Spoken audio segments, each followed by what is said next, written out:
brisket's out, pork's passé, and salmon just walked into the burnt ends bar looking to start a sticky situation. These burnt ends are dangerously moist. Smut!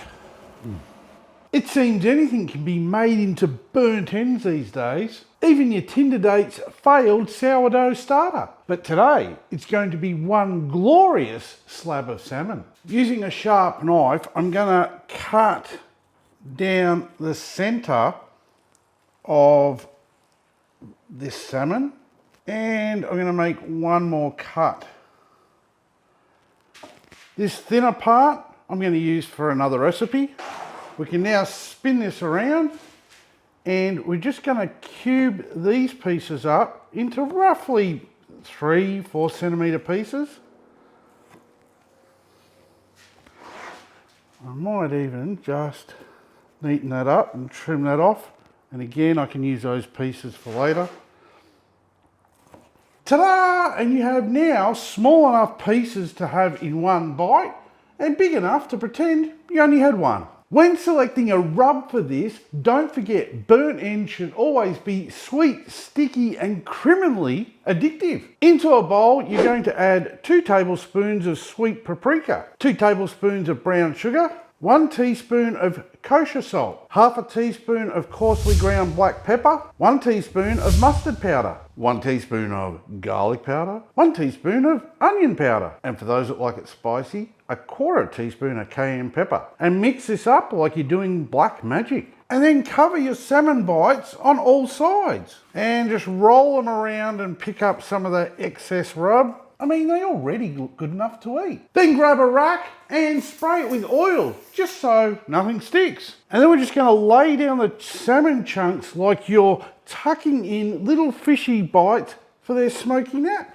Applying the rub evenly helps form a crust, locking in moisture and turning that flavour level all the way up to 11. Today, we're using the Z Grill's pellet smoker because it's shiny, reliable and smells like victory. Just don't forget to top up your hopper. Today I'm using these Heat Beads pellets because they burn clean and I love the satisfying sound of topping up my hopper.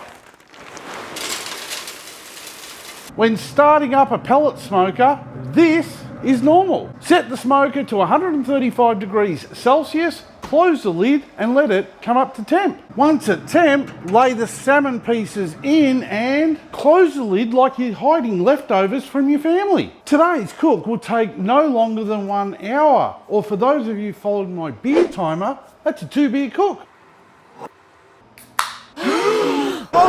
Heat plus time plus beer equals barbecue science.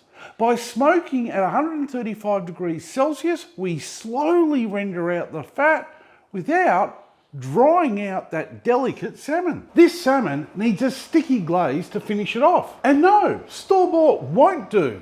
We're making our own today. Into a small pot, we're going to combine 1/3 cup of ketchup and 2 farts, a tablespoon of apple cider vinegar, 2 tablespoons of brown sugar, 2 tablespoons of honey, 1 tablespoon of ketchup manis or sweet soy sauce, 2 teaspoons of Worcestershire sauce and 1/2 teaspoon of garlic powder. Place this over a low heat and we're going to stir it constantly for 15 minutes. That's long enough to question all of your life choices and to realise this sauce might fix them. After about 25 minutes, we are hitting 55 degrees, 56. After around 25 minutes, our salmon is reading 56 degrees Celsius internally.